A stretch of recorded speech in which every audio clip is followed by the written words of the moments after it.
6장 3절로 4절 말씀은 붉은 말에 대한 언급이 나오는데 교회사적으로 보게 되면 핍박시대에 일어났었던 그런 일들을 기록하고 있습니다. 둘째 말에 대한 이야기죠.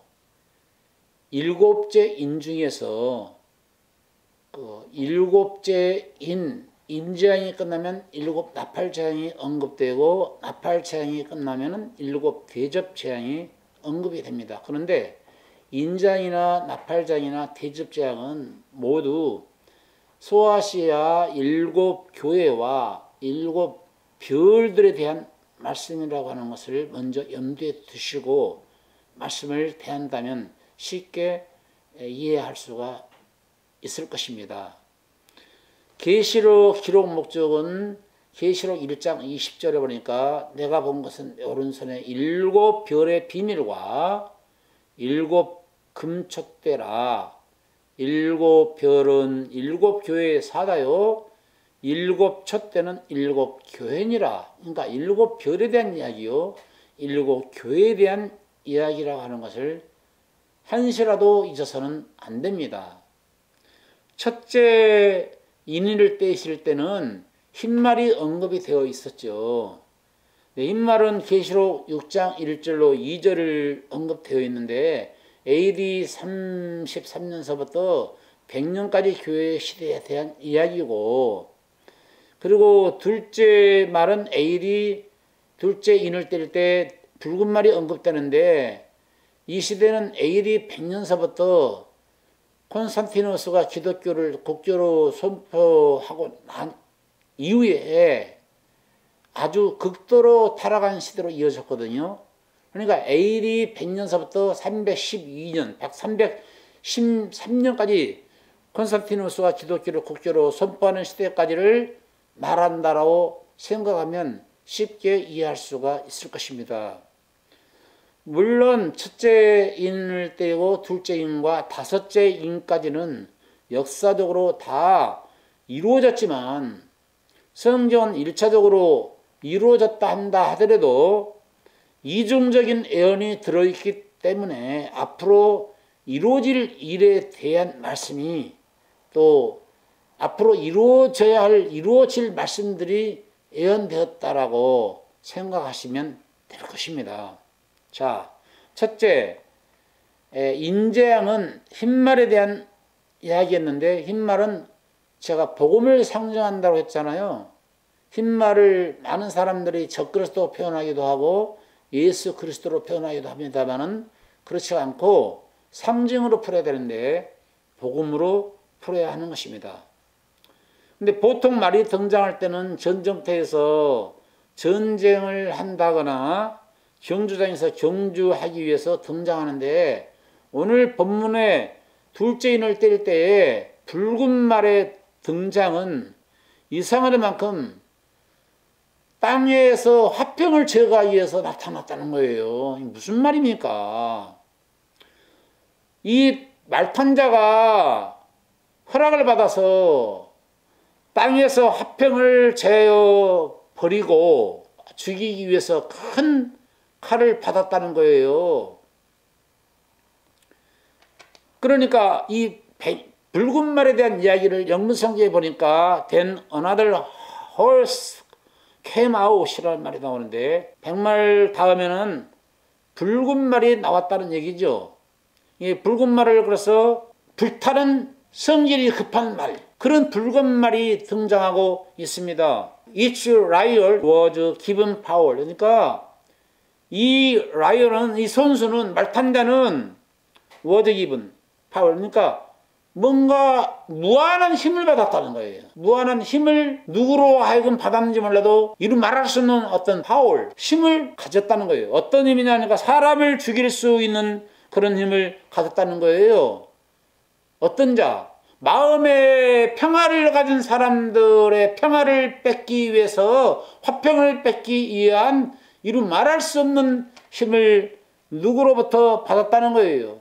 그러니까 이 붉은 말의 탄생은 마음의 평화가 이루어진 그리스도인들 마음속에 평화를 빼앗는 데 목적을 가지고 있다고 하는 것을 알아야 하는 것입니다.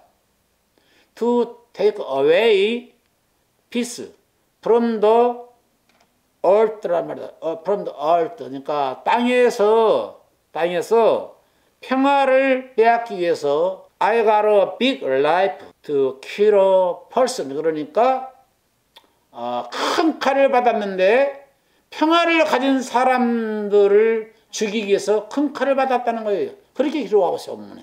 땅에서 평화를 뺏기 위해서 나타난 놈이 바로 이놈인데, 이놈은 to kill a person, 그러니까 사람을 죽이기 위해서 큰 칼을, 비글 사이즈, 아주 빅 사이즈의 큰 칼을 가졌다는 건데, 사실은 영적 싸움은요, 칼싸움이죠. 주님께서 우리에게 말씀하시기를 내가 화평을 주러 온 줄로 생각하지 말라, 금을 주러 왔노라, 이렇게 말씀을 하셨지 않았습니까? 그러니까 그리스도인들은 말씀의 금을 가지고 있는 거고, 이 적그리스도에게 속한 모든 무리들도 잘못된 말을 가지고 있는 거예요. 그러니까 말싸움이야, 말싸움. 그래서 말로 평화를 빼앗아 가는데 목적을 가지고 있는 거예요. 그 칼을 말합니다. 아주 큰 칼, 복음의 칼을 이길 수 있는 큰 칼을 받고 누군가로 하여금 힘을 받았다고 그러는데, 누가 힘을 줬겠어요? 배후에서 역사는 디벌 아닌가요? 마귀 아닌가요? 마귀로부터 힘을 받고 어떤 큰 힘을 가지고 평화를 뺏기 위해서 나타난 놈이 이 붉은 말이라는 거예요. 계시록 6장 4절을 읽어보시겠어요? 이에 붉은 다른 말이 나오더라. 그 탄자가 허락을 받아 땅에서 화평을 제하여 버리며 서로 죽이게 하고 또 큰 칼을 받았더라. 큰 칼을 받았더라. 그러니까 너무나 이상한 거예요. 성경을 읽으면 읽을수록, 성경을 살피면 살펴볼수록 너무나 이상한 것이 뭐냐면은, 세상에 평화를 원하고, 세상은 종교교회도 평화를 원해서 WCC 요원들이 하나된 운동을 하고, WEA라든가 NCCK 모든 사람들이 세상에 평화를 원해서 하나되는 운동을 하는 판국인데, 아니 오늘 본문에는 평화를, 화평을 지어가기 위해서 붉은 말이 등장했다라고 하는 것이 너무나 이상하잖아요. 다 평화를 원하는데 왜 화평을 뺏어가기를 그렇게 원할까요? 이유가 뭐라고 생각해요? 성경에서만큼은 평화를 빼앗아 간다네. 무슨 말이냐 이거예요. 무슨 말을 하기 위해서, 평화를 빼앗기 위해서 큰 칼을 들고 말탄자가 나타났냐는 것이죠. 그래서 이 붉은 말은 전쟁을 상징하는 거예요. 붉은 말은 정정을 상징하는 거고, 흰 말은 복음을 상징하는 거고, 검정 말은 기근을 상징하는 거고, 청황색 말은 죽음을 상징하는 것이죠. 그러므로 계시록은 구원받은 성도들과 구원을 방해하는 원수들의 활동으로 근거해서 기록되었음을 우선 알아야 하는 것입니다. 지금 세계는 평화를 원하지만 하루아침에 평화가 이루어지지는 않을 것입니다. 그러나 성경은 세계가 깜짝 놀랄 만한 평화로 하나 되게 할 수 있는 강력한 세계 단일 정도의 지도자가 탄생할 것이라고 하는 것을 언급하고 있는데, 그게 성경에 놀랍게도 예언이 됐더라는 거예요. 이걸 대한민국에 있는 모든 한국 사회 성도들이 이걸 알까요? 목회자들이 이걸 알까요? 세계 모든 지도자들이 이걸 알까요?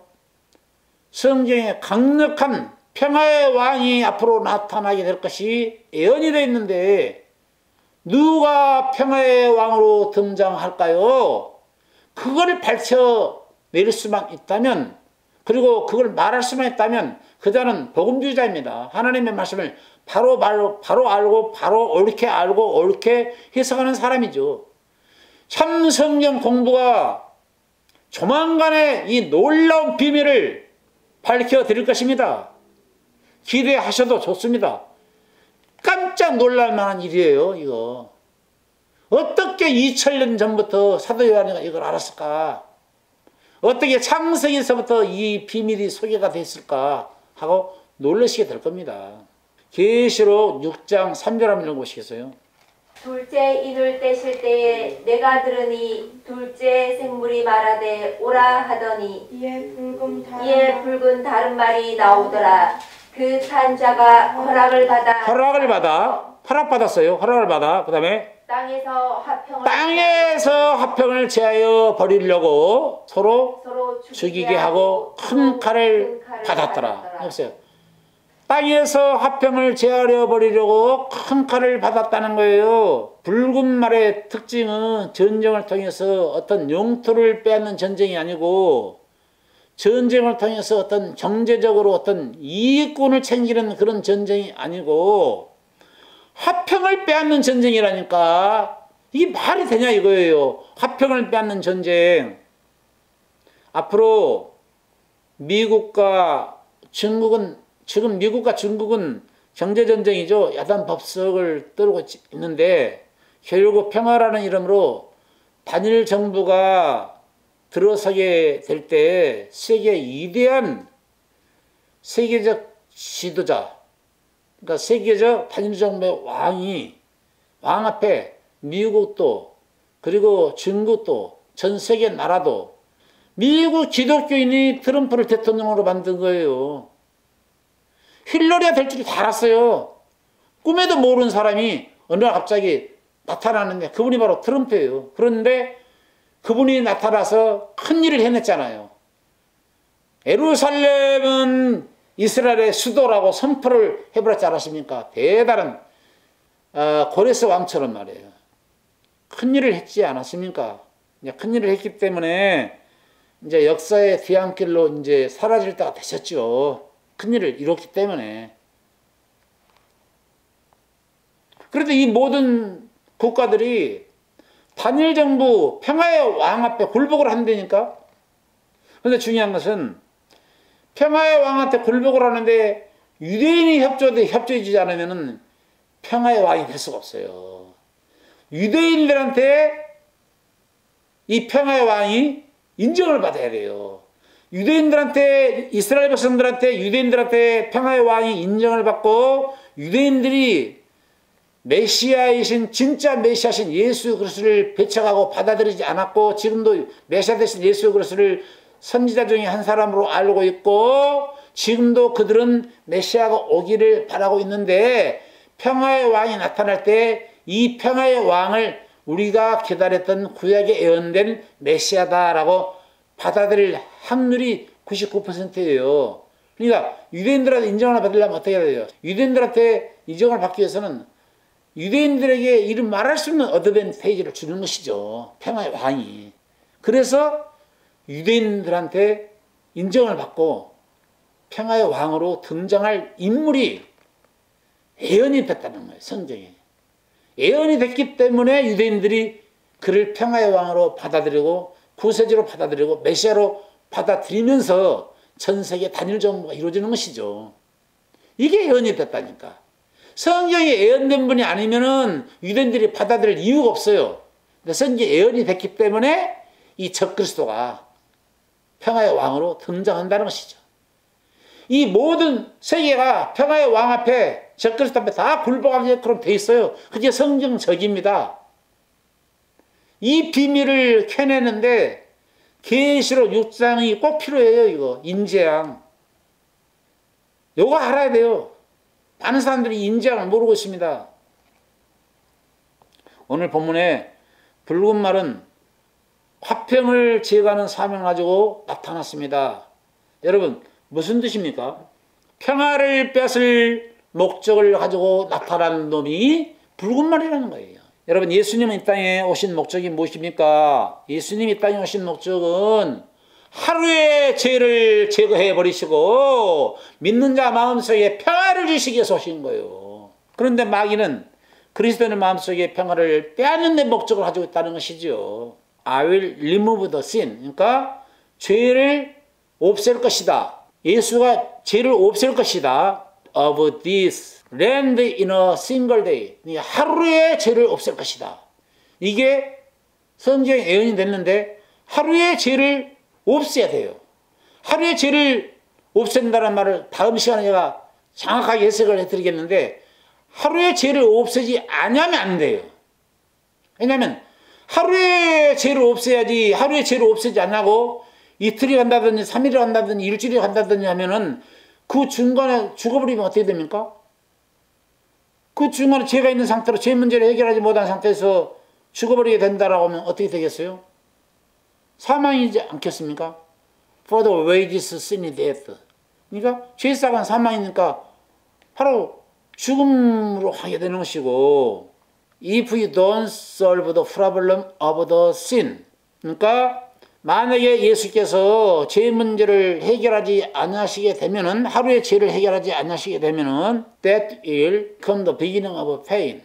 죄를 해결하지 않게 되면, 하루의 죄를 제거하지 않게 되면은 죽음 후에 고통의 시작의 장소로 내려가는 거기 때문에 많은 사람들이 죽음 이후에 고통의 시작의 장소로 내려버리지 않기 위해서는 하루의 죄를 제거하셔야 된다는 것이죠.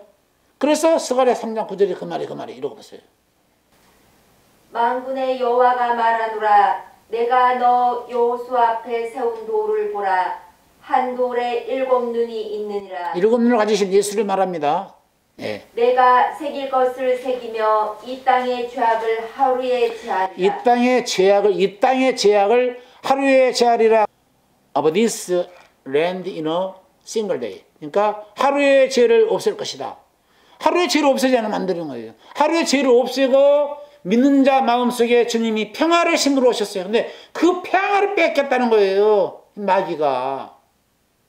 왜 평화를 뺐냐고. 경제에 돈을 뺏는 것도 아니고 영토를 뺏는 것도 아니고 왜 평화를 뺏기 위해서 이는 나왔냐 말이야. 이게 굉장히 중요하잖아요. Because life is not end by death.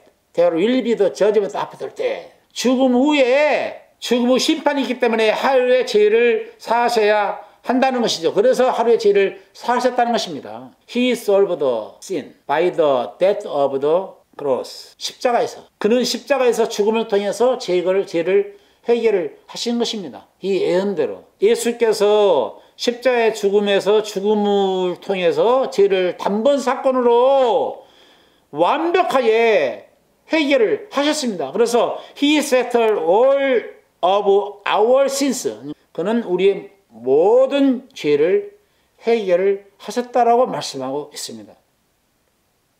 예수께서 죄를 완벽하게 해결하시고 마음속에 믿는 자 마음속에 평화를 주셨어요. 그런데 주님이 주신 평화는 영원한 거예요. 하늘나라에서 누릴 영원한 평화예요. 영원한 평안을 가진 그리스도인들은 그게 바로 힘인 거예요. 그 하나님이 주신 그 평안을 뺏기지 않으려고 순교를 했던 것이고 옥에 갇혔던 것이고 산업을 뺏기기도 했던 것이고 피투성이가 되고 가족이 모두 흩어짐을 당하고 그리고 로마 정부 온영극장에 잡혀 들어가서 주문을 한다 하더라도 주님 주신 영원한 평화를 뺏기고 싶지 않아서 그렇게 순교를 했던 것이죠. 초대교회가. 그러니까 예수께서 이 평화를 주시기 위해서는 스가랴 예언된 대로 하루의 죄가 제거됐는데 이게 유대인들한테 하루에 7 눈을 가진 돌이 하루의 죄를 제거했단 말이 무슨 말입니까? 라고 물어보면 유대인들은 잘 알 거예요. 근데 우리는 잘 몰라요. 그런데 다음 시간에 제가 이야기해 드리는데 아사슬 양에 대한 이야기가 나와요. 거기서 풀립니다. 거기서 광야에 보내지는 양과 바로 속죄제로 잡아서 죽일 양에 대한 2마리 1년에 1년에 한 번에 한 해가 넘어가기 전에 아사슬 양을 뽑는 장면이 나오는데 그 설명을 해드릴 때 이 문제가 해결되는 문제예요. 그러니까 유대인들은 이걸 너무나 잘 알고 있는 문제입니다. 이렇게 해서 주님이 하루에 죄를 제거하시고 우리 마음속에 평화를 주신 것이죠.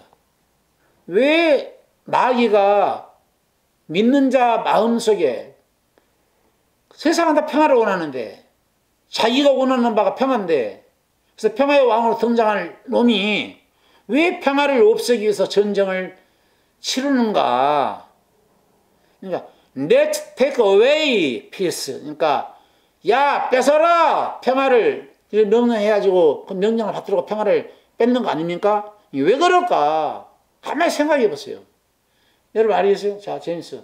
왜 어차피 평화라는 이름으로 하나 운동을 해서 단정부를 세워야 할 이 적그리스도가 왜 평화를 그리스도인 마음속에 평화를 뺏으려고 할까? 아는 사람 하면 이유가 뭔가를 한번 이야기 좀 해봐요. 왜 평화를 뺏으려고 그래요? 이놈은 진짜가 아니잖아요. 평화도 false peace가 있고 true peace가 있단 말이에요. 참 평화가 있고 거짓 평화, fake 가짜가 있는데 false가 있는데 이놈이 진짜가 아닌데 진짜로 등장하려고 하다 보니까 진짜 평화를 가진 자를 없애고 죽여야 자기가 나중에 진짜로 등장할 거 아닌가. 그래서 뺏기를 원하는 거야. 가리? 아니 자기가 가짜인데 거짓인데 지가 참으로 드러내기 자기를 참으로 참 하나님으로 참 메시아로 참 예수로 참 하나님으로 자기가 앞으로 앉아서 성전에 앉아서 자존해서 하나님이라고 자기가 나타난 놈인데 자기가 이 진짜 예수님이 주신 평화를 가진 자를 죽여야만이 자기가 가짜인 지가 하나님 노릇을 해야 되니까 이 진짜 평안을 가진 그리스도인들의 마음속에 평안을 뺏으려고 하는 것이죠. 여기에 해답이 있다니까. 그러니까 우리가 이 평화를 빼앗기게 되면은 무조건 파멸이고 무조건 멸망이고 무조건 지옥입니다. 그래서 예수님께서 하나님의 뜻에 대한 5가지를 이야기하면서 5번째 하나님의 뜻이 뭐냐? 히브리서 10장 36절이에요. You have need. 너는 필요하다. 너는 필요하다. Of patience. 인내가 필요하다. There other you have done the will of God. You might receive the promise. 그러니까 너희에게 인내가 필요하면 너희가 하나님의 뜻을 행한 후에 약속을 받기 위함이다. 뭔 말인가요? 그러니까 그리스도인들이 생명을 받고 마음속에 평화를 가졌습니까? 그러면 어떤 핍박과 어떤 시련과 어떤 환란이 온다 한다 하더라도 인내해야 할 필요성이 있다는 거예요. 너희가 인내 후에 You have done the will of God. 하나님의 뜻을 행한 후에 You might receive the promise. 약속을 받기 위함이다. 인내 후에 약속을 받기 위함이다. 그래서 초대교회인들은 인내가 필요한 거고 오늘날 기독교인들한테도 인내가 필요한 것이죠. 구원받고 시련하고 환난하고 약간의 어려움이 있다라고 그리스도를 배반하고 팔아버리면 안 돼요. 끝까지 인내해야 돼요. 돈이 많든 적든 인내해야 되는 거고 신앙을 지켜야 되는 거예요. 돈 때문에 내가 묻혀가면 안 돼요. 돈에 묻혀가면 안 돼요. 신앙은 신앙인 거고 돈은 돈인 거고 어려움은 어려움인 거고 신앙은 신앙인 거예요. 주님이 주신 평안만큼은 절대 뺏겨서는 안 된다는 것이죠. 자, 말탄자에 대한 이야기가 계시록 6장 3절로 4절 이야기거든요. 이게 둘째 인재양 때 나타난 얘기인데 이 인장이 AD 100년서부터 AD 313년까지 교회 시대를 말하는 거예요. 그러니까 교회와 별들을 얻고 가는 거죠. 인장도 그렇고 나팔장도 그렇고 대접장도 그렇고 끝까지 단임정부 바빌론에서 나오거든요. 한 왕이. 바벨론은 계시록 18장 나오거든요. 이 계속 교회에 대한 이야기예요. 교회에서 계속 그리스도에 대한 이야기예요. 그러니까 땅 뺏기 싸움에서 이겨줬기 때문에 땅을 뺏어줬지 않았냐. 에덴을. 그걸 지켜내라 이거예요. 그거에 대한 이야기입니다. 그러니까 그거에 대한 이야기이기 때문에 앞으로 자연 재앙이랄지 이런 바이러스 재앙이랄지 뭐 다 거쳐가요. 이런 거쳐가는 과정 속에서 마음에 끝까지 평화를 유지하고 하늘나라를 건설할래. 그 나라까지 꼬린할래. 아니면 도중에 하차할래. 그거에 대한 이야기라니까 도중에 하차하지 말으라고 성경이 쓰여지기에 오늘 본문 계시록이에요. 대단히 중요한 내용이죠. 예수님께서 요한복음 이 사단은 말이에요. 마귀는 세상에다가 평화로 하나 되어서 평화운동으로 단임정부를 세우려고 하는 것이 세상운동이고 육신운동이잖아요. 근데 주님은 내 나라는 세상에 속한 것이 아니라고 말하고 하늘에 속했다고 말하면서 주님이 왜 세상에 평화를 안 주셨을까요? 나는 세상에 평화를 주러 온 거 아니다. 검을 주러 왔다. 이렇게 말씀하셨어요. 왜? 주님이 세울 나라는 이 땅이 아니니까. My country is in the kingdom of heaven. 주님이 세우는 나라는 땅이 아니야. 주님의 컨트리, 주님의 나라는 하늘나라야. 하늘나라를 세우러 오셨어. 그러니까 주님, 우리가 이렇게 이야기했어요. Why didn't Jesus give peace to the world? 주님이 왜 세상에 평화를 주시지 않았나요? 왜 주님 평화를 주지 않아요? 주님 나라는 이 땅이 아니니까. 내가 세울 나라는 하늘나라니까. 요한복음 18장을 두고 마칩시다. 18장 30절. 예수께서 대답하시되 내 나라는 이 세상에 속한 것이 아니라 만일 내 나라가 이 세상에 속한 것이었다면 내 종들이 싸워 나로 유대인들에게 넘겨오지 않게 하였으리라. 이제 내 나라는 여기에 속한 것이 아니라. 주님 나라는 여기에 속한 것이 아니라고. 그러니 이 땅에 평화를 주러 오신 게 아니고 마음의 평화를 주러 오신 거예요. 이 땅의 평화는 일시적인 평화고 주님 우리 마음속에 심어놓은 평화는 영원한 평화인 거야. 그 영원한 평화로 영원한 나라에서 영원토록 주님이 예비하신 처소에서 킹덤 오브 헤븐 영광의 나라에서 영원토록 평화를 누리게 하시기 위해서 주님이 이 땅에 오신 거예요. 그러니까 주님은 믿는 자에게 뭘 주기를 원하느냐? 최고의 복이 뭐냐? 물질의 축복도 복이고 건강의 축복도 복이고 세상에서 잘 되는 복도 복이지만 최고의 복은 뭐냐? So 그러므로 Jesus wanna give peace to the believers. 그러니까 믿는 자들에게 이 평화를 주는 거. 영원히 갈급하지 않는 생수가 터지게 하는 거, 평화를 주는 거. 이것이 주님의 뜻이라는 것이죠. 이게 최고의 축복이라는 것이죠. 이 평화를, 이 화평을 빼앗기지 않기 위한 싸움을 초대교인들은 지금까지 해왔던 것이고 지금도 이 평화를 뺏기지 않기 위해서 우리가 치열한 싸움을 해야 하는 거예요. 이 싸움에 승리하기 위해서는 구원의 투구를 써야 된다는 거고 의의 형배를 붙이라는 거고 진리의 허리띠를 띠라는 거고 믿음의 방패를 가지라는 거고